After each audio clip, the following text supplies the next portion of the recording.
Hi, this is Phone Arena video review of the Samsung Galaxy S, a high-end Android smartphone from the manufacturer on account of the Super AMOLED screen, a huge 4-inch screen and the 1 GHz Hummingbird processor. It also comes with 8 or 16 GB of internal memory, of which 2 GB are reserved for installing applications from Android market. The main added value here is the 4-inch Super AMOLED screen, of course. Because of its vibrant, saturated colors, it's able to show up to 16 million colors. The viewing angle on it is from 0 to 180 degrees, almost one and the same, as you can see here. The contrast is high, the black color is really black, not washed out gray as most other screens on high-end smartphones. The only drawback it has is the resolution kind of shows when you're trying to read small text. You can see every single pixel, but the colors are so vivid that it kind of overshadows the small gripe. The rest of the design is nothing really spectacular.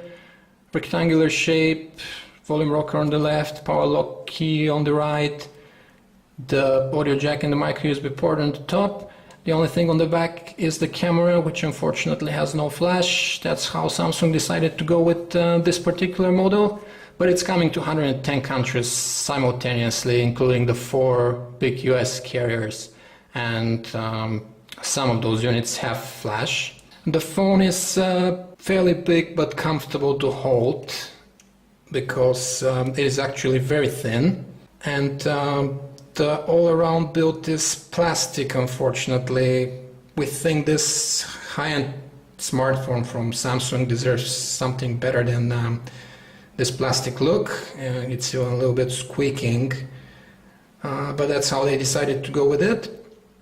Now let's have a look at Samsung's own TouchWiz 3.0 user interface that's overlaying the stock 2.1 Android here.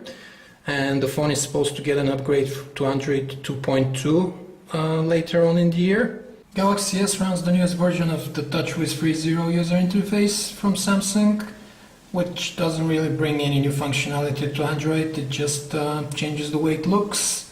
It's characterized by a bunch of home screens, 7 in the case of Samsung Galaxy S, and this dock here in the bottom of the screen, which is present throughout the home screens as well as in the applications menu.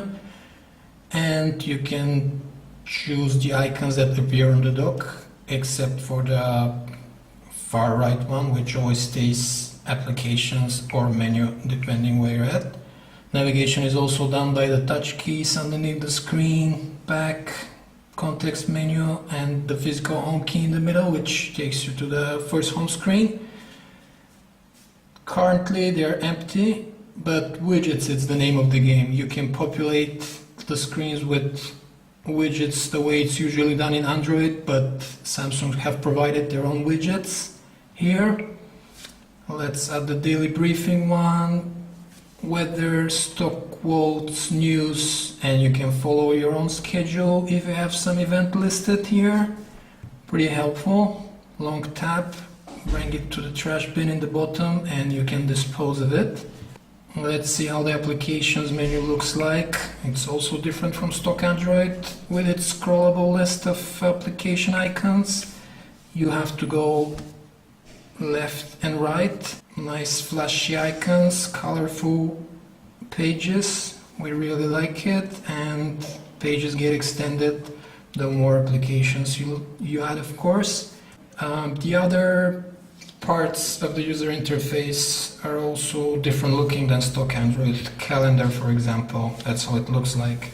You have a monthly view by default, week, the day, and you have a list of your few past events and a few future events at one page. Let's create an event, enter title, date, time, and you can actually ask the handset to save it in its own memory on the calendar in the phone or on Google Calendar. If you have added more options like the option to save it in Facebook Calendar or your corporate Outlook account, it will offer these options as well.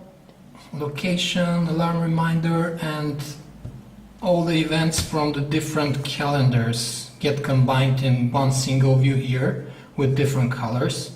which is really helpful. This is part of Samsung's Social Hub feature, which basically aggregates a lot of events and messages and notifications from your different sources, like your social network and your different email accounts. For example, if you set up a few email accounts here, they will show in a combined inbox with different colors.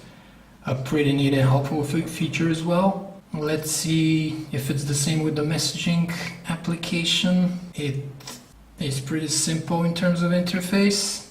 That's how the keyboard looks like. The portrait keyboard is actually pretty easy to type with because the screen is 4-inch, so you don't really have to turn it into landscape mode if you need to jot something down quickly. But let's turn it to landscape and see how it looks like. Turns quickly. See how big the keys are on the 4-inch screen. So you don't need much else in terms of physical keyboard, for example. Here we go. If you swipe, you change the key set. Pretty neat feature. And the Galaxy S also has other input options present on it by default. Now what we really want to show you is the colors on the Super AMOLED screen. So it's best to enter the gallery. That's how it looks like on the Samsung Galaxy S. Some 3D effects to it. You can also show pictures in batches by date and time. Here's just a scrollable list. Let's find a set of nice pictures to show on the screen. Here's a collection of wallpapers. You see how quick kinetic scrolling is in the gallery. Absolutely no lag. Here's this water drop here. The multi-touch works very well, very smooth, zooming, precise. And you can do some light editing in the gallery itself, crop, rotate, or you can share the picture, you can shoot it in an email, or you can upload it to Picasa. If you have set up an account, it actually pulls all your Picasa pictures as well as thumbnails in the gallery. And it marks the pictures with different signs according to their source, Picasa, the phone, or downloaded from somewhere. That's the gallery. It's not only the great hardware Samsung has given to the device, they have also pre-installed some useful applications from the very beginning.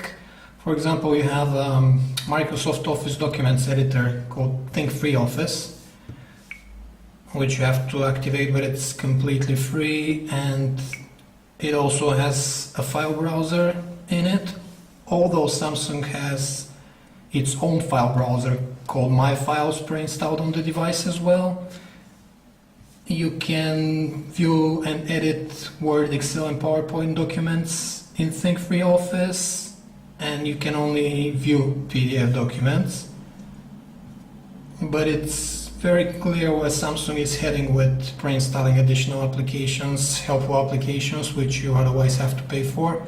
They want to make this phone very, very popular. Another place where pinch to zoom works really well, multi-touch works well, is the browser. Let's show you the browser because you'll be spending a lot of time with it. Let's choose a new window. A nice loading line here in green on the top. Minimalistic interface. That's our home site loading. It's pretty heavy with a lot of pictures, but it loaded quickly. And although it's not loaded completely, see how the kinetic scrolling works. Very smooth, very snappy, and the only drawback of this screen is when the text is too small, it gets a bit pixelated. You can also see almost the individual pixels count on the screen, but when you pinch to zoom, everything is much more readable, and the colors are so bright, so saturated, that even the most boring pages can look interesting. See how smooth the scrolling is left and right or up and down. The browser also has a bunch of options for window management, downloads, bookmarks, etc. And when this thing gets upgraded to Android 2.2 Froyo, it will also bring Adobe Flash to the browser, which will make things much better. In the end, we can definitely conclude that this is one of the coolest handsets out there because of the 4-inch Super AMOLED screen, and it's very fast, it's pretty responsive, it has a very good battery life. The drawbacks like the lack of flash and the little bit of plastic all-around build are definitely overshadowed by the gorgeous screen, and Samsung should keep working on the Super AMOLED technology, improving it. It's currently one of the most promising, if not the most promising screen technologies for smartphones out there. And when this thing gets upgraded to Android 2.2 Froyo, things should get even better because it will bring Adobe Flash to the handset. This was Phone Arena's video review of the Samsung Galaxy S. For more in-depth reviews of this and other handsets, you can visit our site, phonearena.com.